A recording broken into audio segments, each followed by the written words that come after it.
Licenciado. Buenas tardes, compañera. Ahorita vamos a iniciar. Solo doy ingreso al resto de los compañeros. Buenas tardes, licenciado. Buenas tardes, compañera. Ahorita vamos a iniciar Buenas la clase. tardes, Luis. Buenas tardes, compañera. Ahorita iniciamos.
¿Pueden visualizar la presentación, compañeros?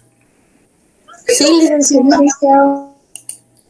Muy bien. Muy buenas tardes, compañeros. Buenas tardes a todos. Vamos a dar inicio a la clase del día de hoy.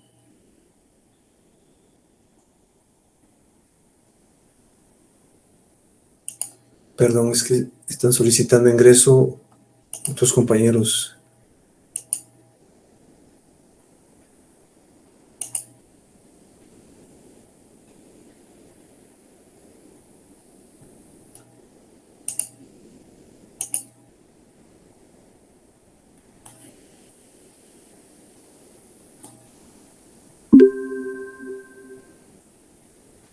Bueno, muy buenas tardes, compañeros.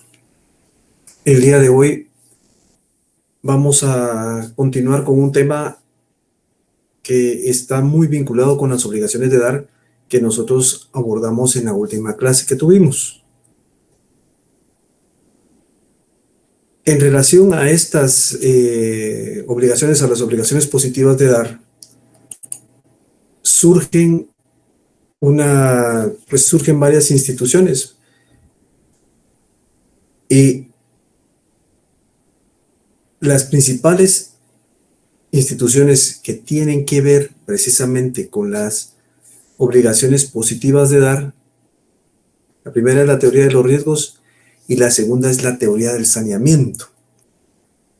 Como vimos en la clase anterior, las obligaciones positivas de dar es una clasificación que se deriva de el objeto de la obligación, ya no por el sujeto, como habíamos visto, ¿verdad? Donde abordamos las mancomunidades, vimos las diferentes divisiones que habían en relación a la cantidad de sujetos que estaban incluidos o participaban dentro de una obligación, tanto en el punto, en el polo pasivo como en el polo activo, es decir, acreedores y deudores. En este caso, como es desde el punto de vista del objeto, entonces Vimos que existían obligaciones positivas, negativas, obligaciones positivas de dar, ¿verdad? Obligaciones positivas de no dar, obligaciones de hacer y obligaciones de no hacer. Entonces, había una división ahí entre obligaciones positivas y obligaciones negativas. Entonces, dentro de las obligaciones positivas surgen estas instituciones que tienen que ver precisamente con el objeto, esa realidad material de la obligación. La primera de esas instituciones es la teoría de los riesgos. La teoría de los riesgos surge a partir de una situación en especial, una situación determinada, en la cual el deudor no entrega el bien al acreedor. O sea, se queda a cargo del bien. Y obviamente lo custodia, ¿verdad? Mantiene una cierta custodia sobre el bien objeto de la obligación. Entonces, ¿qué pasa si hay un deterioro? ¿Qué pasa si se destruye? ¿Quién es el que corre a cargo de los riesgos? ¿Será el deudor, que es el que mantiene en determinado momento la custodia del bien, o es el acreedor? Entonces, aquí hay dos corrientes que de alguna manera han influenciado al código. El primero es el sistema romano, ¿verdad? Que surge precisamente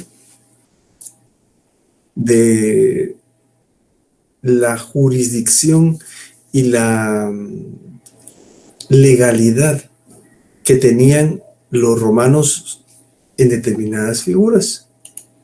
Tenían un avance significativo precisamente en lo que era su sistema jurídico. Como ya lo hemos visto, ¿verdad? Al ser una potencia, pues tenían un avance jurídico muy fuerte.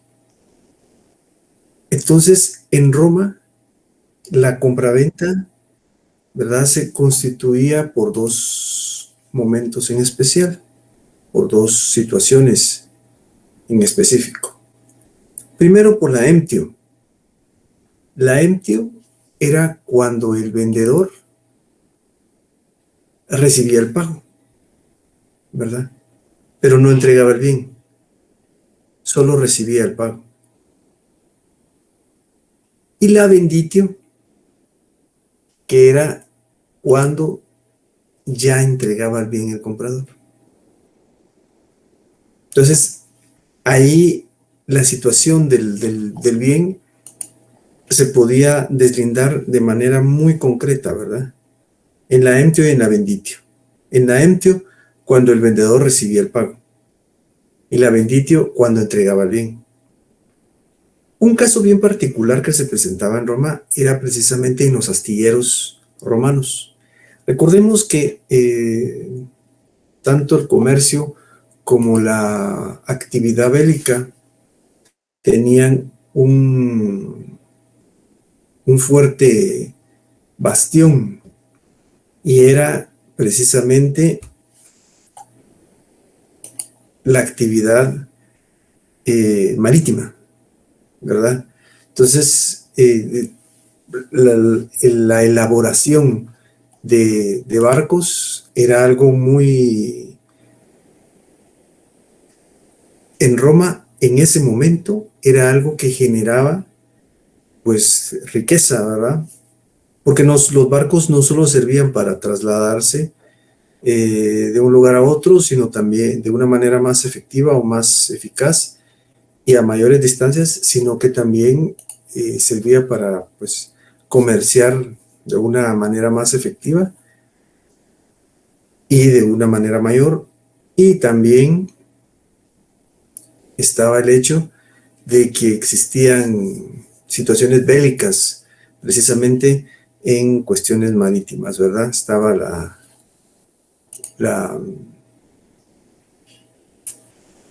tenían una especie de ejército basado en naves que circulaban en el mar Mediterráneo en ese momento. Entonces, la elaboración de un barco era algo bastante, no solo usual, sino que podía ser un tanto oneroso e importante. Entonces aquí se daba una situación bien especial, porque en determinado momento, quien quería adquirir un barco, lo pagaba. Pero el constructor de barcos, el dueño de los astilleros,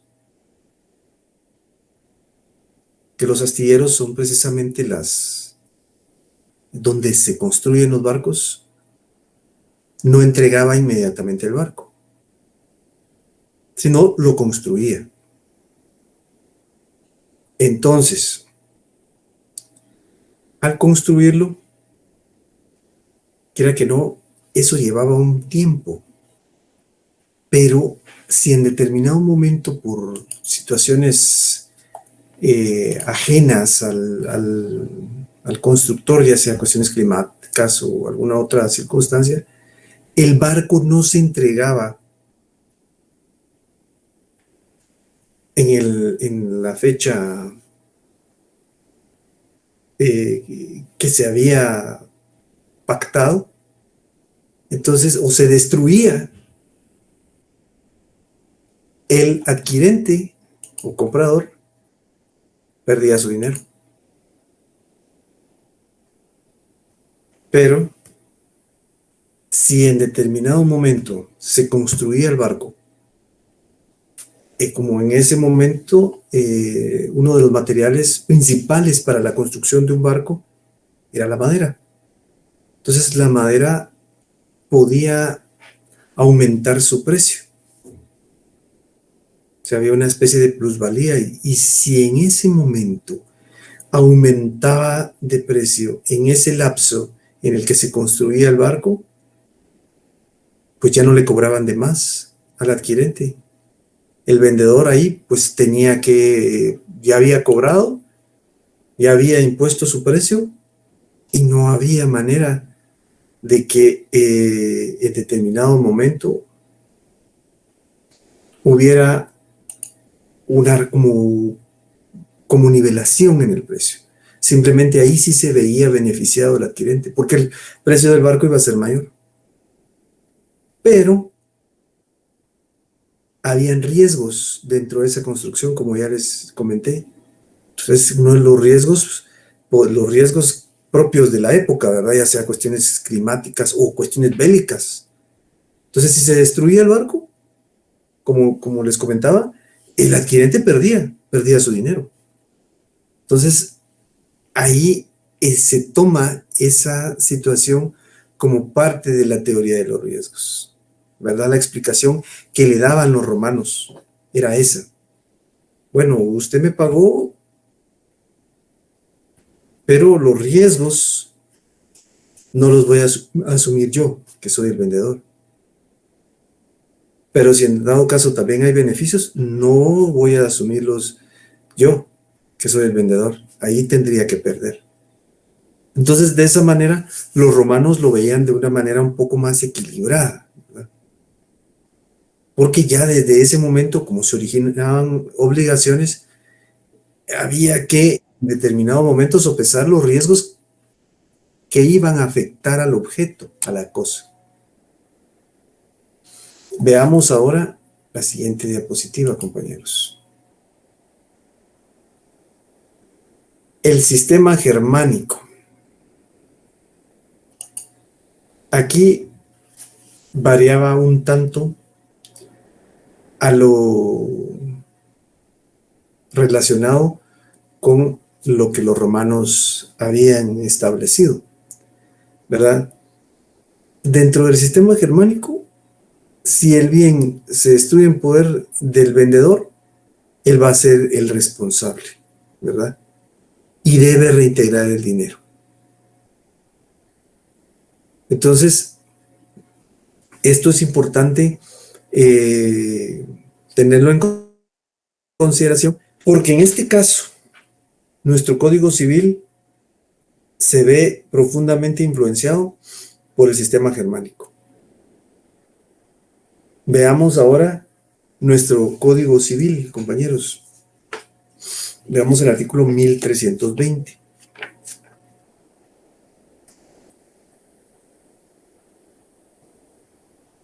Dice el artículo 1320. La obligación de dar cosa determinada comprende su entrega y la de sus accesorios y pertenencias, así como los frutos que produzca desde que se perfecciona el convenio. Responsable asimismo de su conservación hasta que verifique la entrega. Aquí es un tanto diferente, ¿verdad? Pero la idea, el espíritu que el sistema germánico imponía, lo asumió influenció nuestra legislación. El artículo 1331 establece: la pérdida o deterioro de la cosa objeto de la obligación antes de la entrega se regirá por las reglas siguientes. Numeral primero: si se pierde sin culpa del deudor, la obligación quedará sin efecto y se devolverá lo que se hubiere recibido por cuenta del convenio. Segundo, si la pérdida fue por culpa del deudor, éste responderá al acreedor por el valor de la cosa y los daños y perjuicios. Y tercero, si la cosa se deteriora sin culpa del deudor, el acreedor podrá rescindir el convenio o recibir la cosa en el estado en que se encuentre, con indemnización de daños y perjuicios en ambos casos, o disminución proporcional del precio si lo hubiere. Entonces vemos aquí, compañeros, cómo hay una reglamentación en relación a la entrega del bien y a los riesgos que pueden suscitarse, y si estos riesgos afectan a el bien que es el objeto de la obligación. Entonces, ahí podemos verlo claramente, de conformidad con estos artículos. Esto de la teoría de los riesgos, compañeros, pues, como podemos ver, es una situación milenaria, ¿verdad? Porque viene desde el Imperio Romano.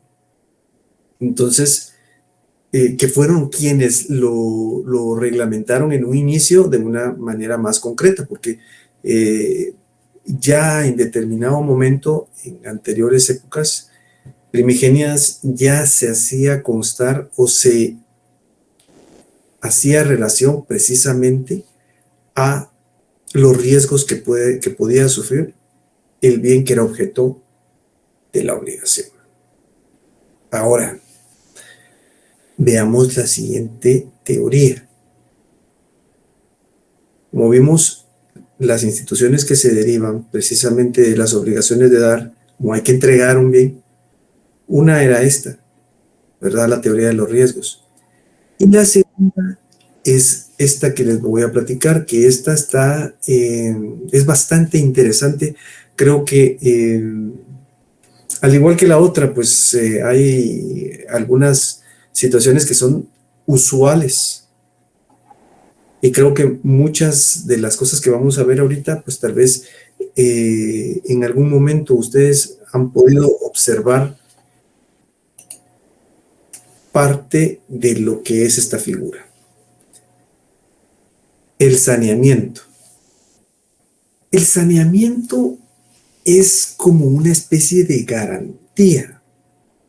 Una especie de garantía que se otorga a quien adquiere el bien. Básicamente lo que se garantiza es la pacífica y útil posesión del objeto que se transmite o del bien transmitido. Básicamente es eso, la pacífica y útil posesión. Y ahorita vamos a ver por qué.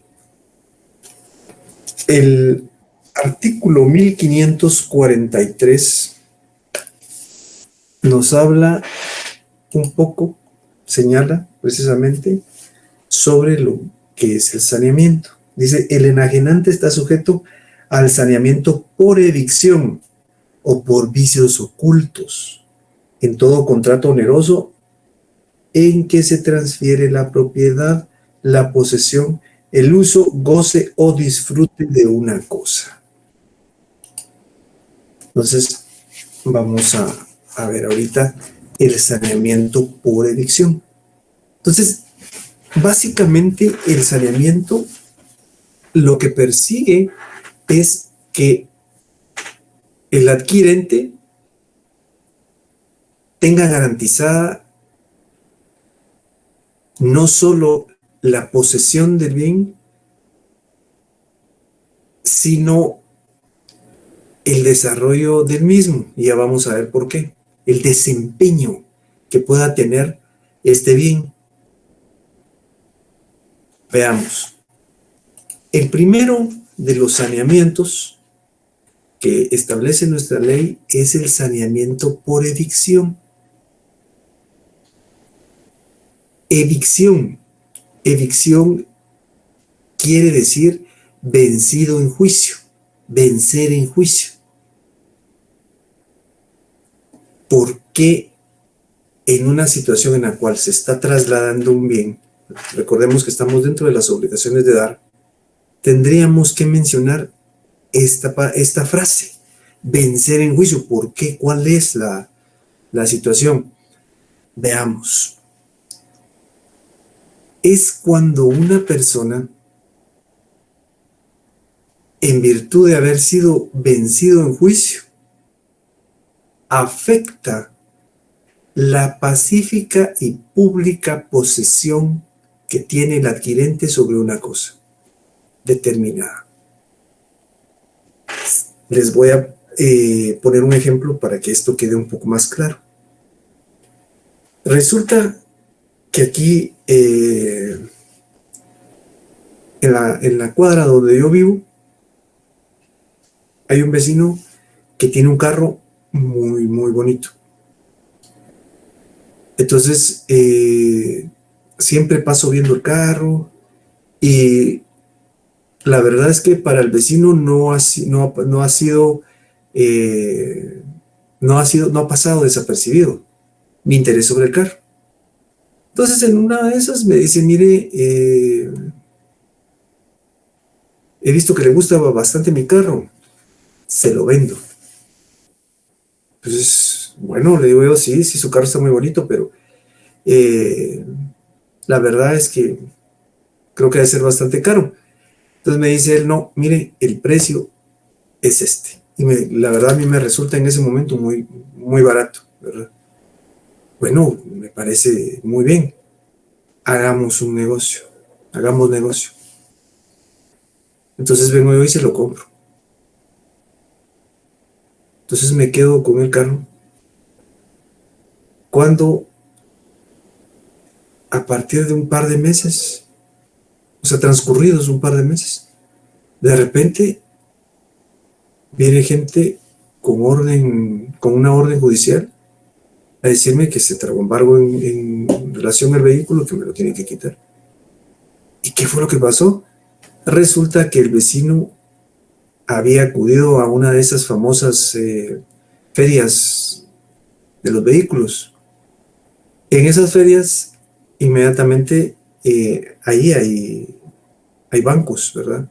Entonces ahí uno puede acceder a la información que los bancos tienen, en el sentido de que le pueden decir a uno, bueno, si le podemos otorgar el crédito o no.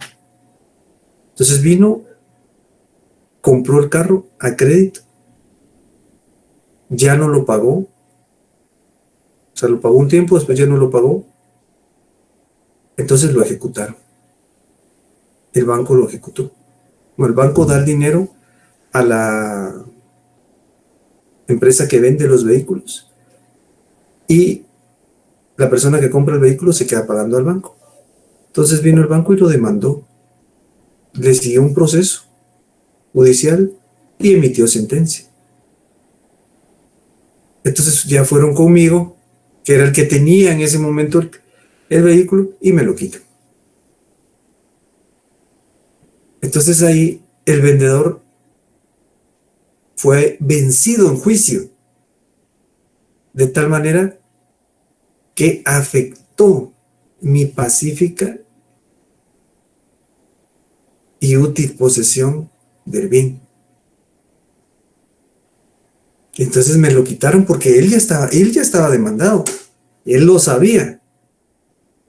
Y aún así me vendió el carro. Entonces ahí ya proceden las acciones civiles, daños y perjuicios, se le pueden deducir daños y perjuicios por el dinero que yo perdí, ¿verdad? Porque prácticamente el vehículo ya no, el vehículo tenía un proceso judicial encima. Entonces a esto se le denomina saneamiento por evicción. Por eso se traslada la palabra evicción, ¿verdad? Porque significa vencer en juicio. Veamos, compañeros, el artículo 1548 de nuestro Código Civil. Dice, saneamiento por evicción. Tendrá lugar la evicción cuando se prive al adquirente por sentencia firme, en virtud de un derecho anterior a la enajenación de todo o parte de la cosa adquirida. Entonces, el derecho anterior, es decir, el derecho de propiedad que tenía el vecino sobre el bien, estaba afectado. Estaba afectado porque en este caso, él ya estaba demandado. Les pongo un ejemplo, otro ejemplo, que me están comentando que no les quedó muy claro lo del vehículo. Bueno, una persona que compra una casa, la compra a plazos, pero después la deja de pagar. Entonces viene el vendedor en ese momento y lo demanda para que le paguen, o si no, inician el remate del bien inmueble. Entonces viene y lo vende a un tercero. Entonces el tercero, muy contento, compra la casa sin saber que ya está demandado el vendedor, que su derecho de propiedad está afectado, y se lo vende así. Después viene el banco y viene conmigo. Vamos a rematar el bien, porque la persona que le vendió a usted la casa debía a la casa, a otro acreedor, puede ser al banco, debía. Y como ya no pagó, entonces lo ejecutamos. Ahora le vamos a quitar la casa. Precisamente aquí la compañera Corina Velázquez dice, por eso es que hay que establecer si tiene limitaciones. Exacto, así es. En los contratos de transmisión de dominio se hace constar que el bien carece de limitaciones, anotaciones o gravámenes vigentes. Limitaciones puede ser en algún momento una servidumbre o un usufructo, una cosa así. Anotaciones es que el derecho está afectado, el derecho anterior. Entonces ahí se está, porque en determinado momento se le demandó, entonces ese derecho está afectado y se traba embargo para poder recuperar, para que el acreedor pueda recuperar su bien inmueble. Entonces, por eso se dice que está libre de anotaciones. Y gravámenes por si estuviera hipotecado. Esto es desde el punto de vista civil, compañeros. desde el punto de vista penal, pudiera estar tipificado como una estafa o una cosa así, ¿verdad? Pero en este caso, lo estamos viendo desde el punto de vista civil. Estamos viendo esta figura, esta teoría, que en determinado momento brinda un respaldo a quien adquiere el bien.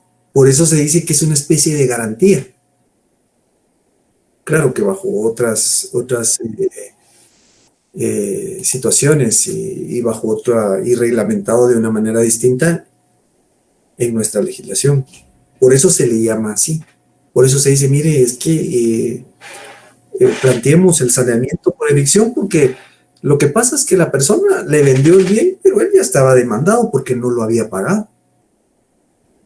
Entonces ahora procedamos de esta manera. Y se procede y se le deducen daños y perjuicios. Recordemos que el derecho civil es pecuniario, entonces se le va a plantear esta acción y él va a tener que pagar. Veamos ahora el saneamiento por vicios ocultos. Realmente los dos tipos de saneamiento se presentan de manera usual dentro de la práctica, pero este en especial es una situación bien interesante porque creo que este todavía se presenta con más frecuencia que el anterior. Y es que, para ponerles un ejemplo, en relación al saneamiento, bueno, saneamiento por vicios ocultos es cuando tiene algún tipo de problema el bien. Y el vendedor no nos lo dice. Tiene un desperfecto mecánico o alguna cuestión así que evita que su desempeño sea óptimo. Entonces, lo que sucede aquí es que hay un problema, ¿verdad? Porque el bien está viciado. Y les pongo un ejemplo siempre con el vehículo. Resulta que compro un vehículo y cuando compro el vehículo, a los 15, 20 días, el carro se funde. ¿Y qué pasó? Bueno, tenía algún problema en el motor. El motor venía con problemas. Se me arruina. Entonces ahí yo tengo que solicitar el saneamiento, es decir, que saneen ese bien, que me paguen los daños que me provocaron y perjuicios, ¿verdad? Porque el bien no estaba funcionando correctamente. Entonces aquí es un poco distinto, porque aquí en esta situación no hay una acción judicial iniciada. Aquí se refiere al desempeño del bien. Veamos, compañeros, el artículo 1559, saneamiento por vicios ocultos. Dice, el enajenante está obligado al saneamiento por vicios o defectos ocultos de la cosa enajenada, que la hagan impropia o inútil para su uso, para el uso que se le destina, o que disminuya este uso, de tal modo que de haberlos conocido el adquirente no hubiera aceptado la cosa o el precio convenido.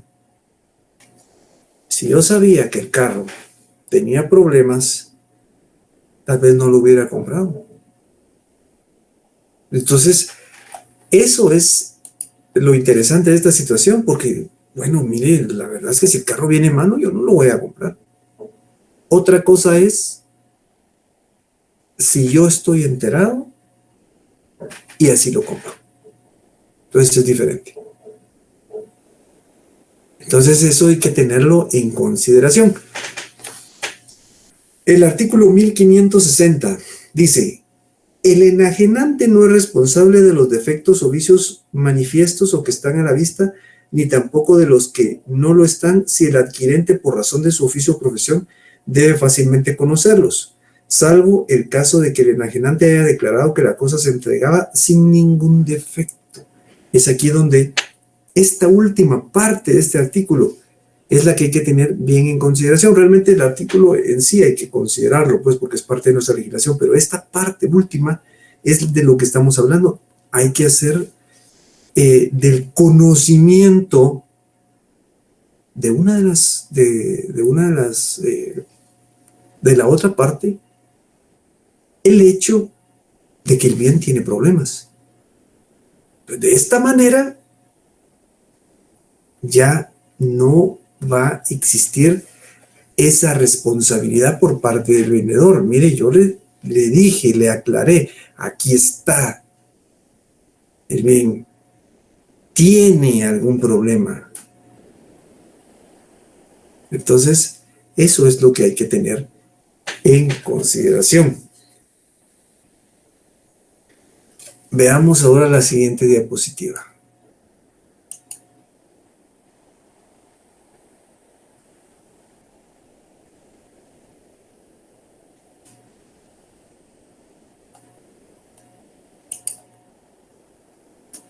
Aquí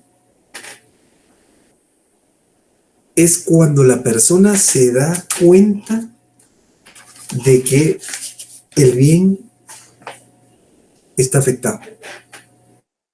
Tiene un vicio o tiene realmente un problema que impide su funcionamiento correcto. Entonces se plantean dos acciones. Se pueden plantear dos acciones. Aquí vi que varias personas decían, bueno, pues entonces se regresa al bien o se le devuelve el bien y se devuelve el dinero, pero para eso existen precisamente estas acciones de las que vamos a platicar ahorita. La primera es la acción redimitoria, ¿verdad? Me vendieron el carro no servía, ¿qué voy a hacer? Entonces, dejo sin efecto la contratación. O me vendieron una casa y la casa está a punto de derrumbarse. Entonces digo yo, bueno, no. Y no me dijeron a mí nada, entonces rescindamos este contrato, planteemos una acción redimitoria, ¿verdad? Entonces las cosas vuelven al estado anterior. Ahí ya dejo yo sin efecto, mi intención es dejar sin efecto ese contrato. Lo que pasa es que la rescisión, compañeros, como tal, pues las partes elaboran un contrato que deja sin efecto otro contrato. En buena parte de voluntad, pero en este caso no. Porque me preguntan aquí qué pasa si la otra persona no quiere devolverlo. Pero lo que sucede es que la acción redimitoria es una acción que vamos a plantear ante un juzgado, ante un órgano jurisdiccional. Y de esa manera va a venir la orden. Bueno, deje sin efecto el contrato. Que las cosas, devuelva el dinero y devuelva el objeto. Entonces, eso en determinado momento hace que las cosas queden sin efecto. El otro ejemplo que yo les planteaba aquí era en relación a la compra de un bien inmueble que tiene un abrevadero, porque yo tengo ganado. Pero resulta que el ganado se está muriendo porque el abrevadero no funciona. Ahí ya no hay agua. Y eso no me lo advirtieron. Entonces plantea una acción redimitoria. Y eso rescinde el contrato. Y las cosas vuelven al estado anterior. Pero también hay otra acción. Resulta que yo compré un vehículo y el vehículo tenía malo el motor, pero el carro me gusta mucho. Está muy bonito y mire, lo que pasa es que hay que invertirle, ¿verdad? Entonces ahí lo que se plantea es una acción denominada estimatoria, acción estimatoria, o como los romanos la denominaban quanti minoris. Esta acción lo que hace es que reduce el precio, deduce del precio la reparación que hay que efectuar. Entonces, supónganse, el carro cuesta 40,000 quetzales, pero se fundió el motor. Entonces tengo que repararlo y la reparación cuesta 10,000 quetzales. Entonces lo que yo le tengo que pagar son 30,000.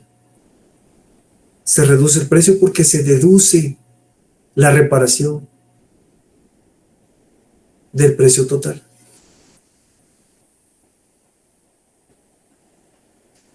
No está de más decirles, compañeros, que estas acciones son excluyentes una de otra.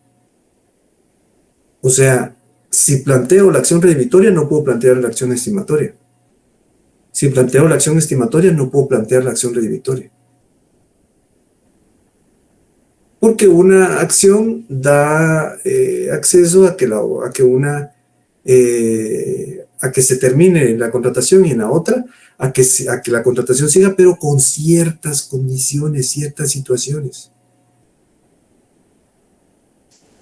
Veamos el artículo 1561, por favor, compañeros. Dice: por los vicios ocultos de la cosa, tiene el adquirente derecho a ejercitar a su elección la acción redimitoria para que se rescinda el contrato, o la acción estimatoria para que se le devuelva del precio lo que la cosa vale menos.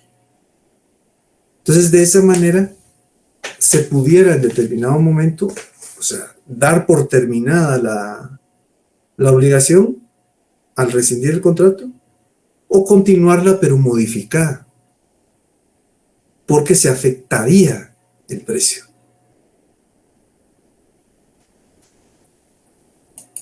Veamos la siguiente diapositiva, compañeros. Aquí les hago yo relación de dónde está establecido lo que se refiere a los vicios ocultos en los bienes en general, a los vicios ocultos en animales. Recordemos que los semovientes también son objeto de comercio. ¿Qué pasa si compro un animal de carga y resulta que viene enfermo y se muere, o viene enfermo y ya no puede trabajar?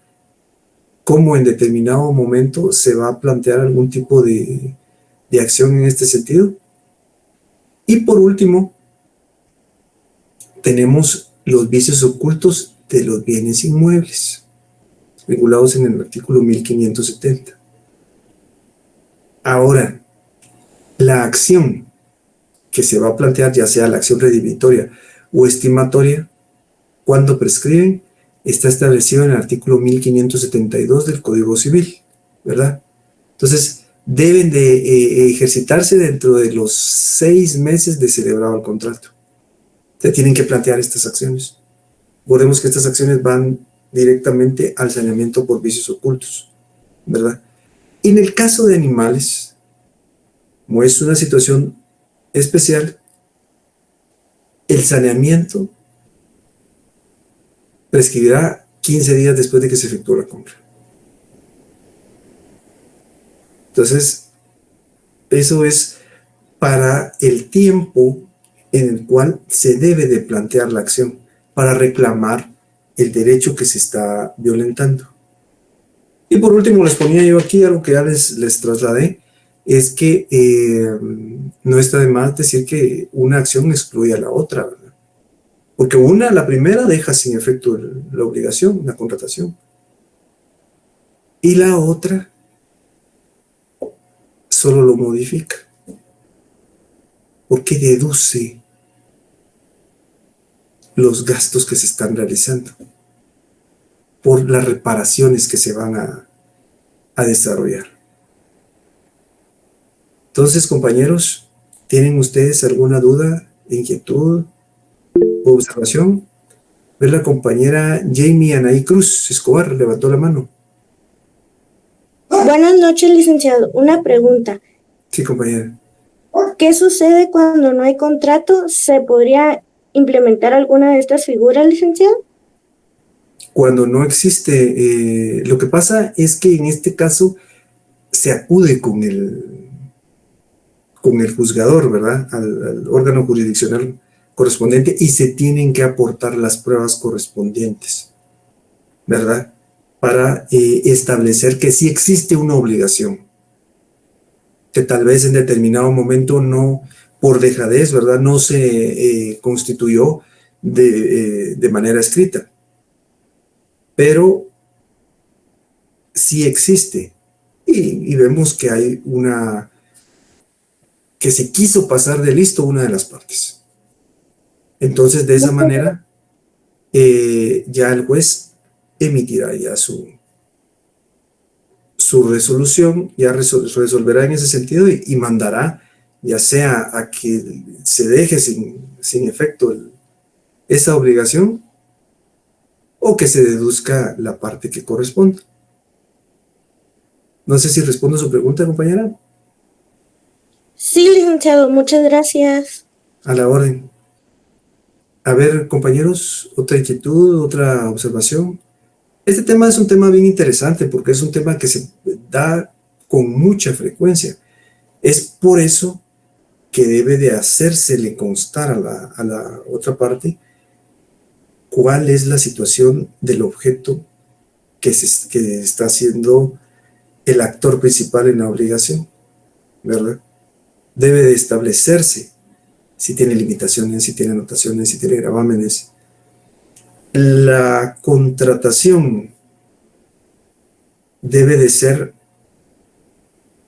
a mi criterio, siempre por escrito.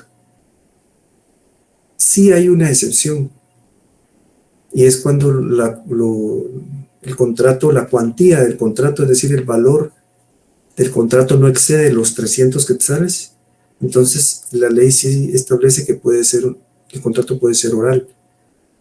Pero eso es complicado, entonces eso trae problemas porque después hay que comprobar la existencia de la obligación por medios de probatorios correspondientes y eso no solo lleva tiempo sino dinero. Entonces, como una recomendación de tipo personal es que la mayoría de contratos o cada vez que se vaya a efectuar un contrato que va a generar una obligación o la va a modificar o la va a extinguir, que sea por escrito, ¿ya? Para que en determinado momento sea más fácil que instituciones como esta, como el saneamiento, puedan accionarse y se nos otorgue en determinado momento esta especie de garantía para que puedan responder las personas que en determinado momento incurran en cualquiera de estas situaciones, ¿verdad? Ya sea en la evicción o en los vicios ocultos.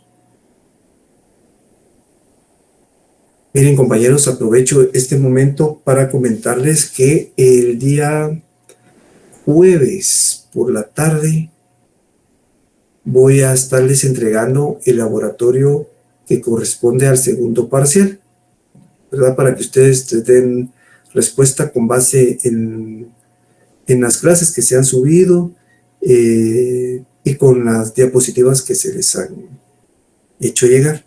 Porque me parece que el examen es el 27 de abril, ¿verdad? Es jueves 27. Entonces, ya para que ustedes estén ya bien preparados, compañeros. Bueno, compañeros, entonces yo hasta aquí dejaría la clase del día de hoy. Perdón, alguien levantó la mano. Ana María Castillo.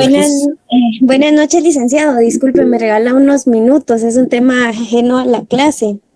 Bueno, entonces voy a dar por terminada la clase y ahorita me platica usted. Entonces, compañeros, que pasen ustedes una feliz noche, compañeros. Dios los bendiga. Nos vemos entonces el día jueves por esta misma vía y y siempre en el mismo horario. Gracias, Buenas noches, compañeros. Gracias, licenciado. Feliz noche, bendiciones. Gracias, compañeros. Feliz noche, Feliz compañeros. noche, feliz noche. Feliz noche, compañeros. Muchas gracias, compañera. licenciado. Feliz noche. Feliz noche, compañera. A ver, Licenciado, compañera. Feliz noche, compañeros. A ver, la Licenciado, compañera. buenas Sí, noches, dígame. mucho gusto. Fíjese que yo aquí a molestarlo. Fíjese que el año pasado yo saqué este curso con usted en el 5º semestre, pero tuve un inconveniente con mi nota que me está afectando ahorita para la nota de Derecho Civil 4, Derecho Procesal Civil y Derecho Notarial. Entonces ya le escribí a Sonia, ya me comuniqué a coordinación y no me han logrado dar alguna respuesta. Entonces quería ver en qué me podía apoyar usted. Pero ¿cuál es el problema? ¿Cuál es la situación? Lo que pasa es que no me aparece la nota del último parcial, me aparece que no me presenté y en el cuadro preliminar que usted envió sí me aparecía la nota que yo gané, si no estoy mal, con 94. Sí, ya sé cuál es. Usted ya había escrito, ¿ah? Usted mandó un mensaje. Sí, mire, exacto. mire, compañera, pero yo sí le pediría que le dé seguimiento al procedimiento, porque a última hora estar viniendo a decir eso, mire, es que no me aparece. A usted se le hizo saber que no aparecía dentro del cuadro, compañera. Si no estoy mal, ese es su caso, usted no aparece, entonces tiene que acudir a control académico. Fíjese que lo que me mencionó Sonia era que se había como traslapado la nota. Aparecía como que me examiné en la sección C, yo me había examinado en la sección A, porque nota del segundo parcial sí me aparecen, pero no me aparece la del final. Y en coordinación... porque no aparece no aparece usted en el cuadro de la sección A. Lo que me mencionaron fue que sería más factible comunicarme con usted y ver en qué me podía apoyar, porque ellos lo que hacían era enviarle la carta y las capturas a usted. Y es que las capturas no, con las capturas yo no puedo hacer nada. Usted tendría, con las capturas, usted rebominando la clase, ¿verdad? Nosotros mencionaríamos lo relativo a que los medios de prueba los tiene que hacer constar dentro de dentro de la junta directiva, para que ellos nos den una orden y nosotros podamos subir la nota. Mi pregunta es, ¿por qué le aparece a usted la nota en la sección C?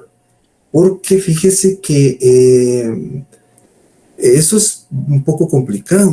Entonces, si a usted le aparece en otra sección, ¿se examinó usted en otra hora? No, yo me examiné justo en el horario que usted publicó el examen, incluso como le digo, en el cuadro que usted envió, sí me aparece la nota. Yo tengo descargado el archivo que usted subió en Classroom el año pasado. Sí, Classroom, pero ya al momento ahí,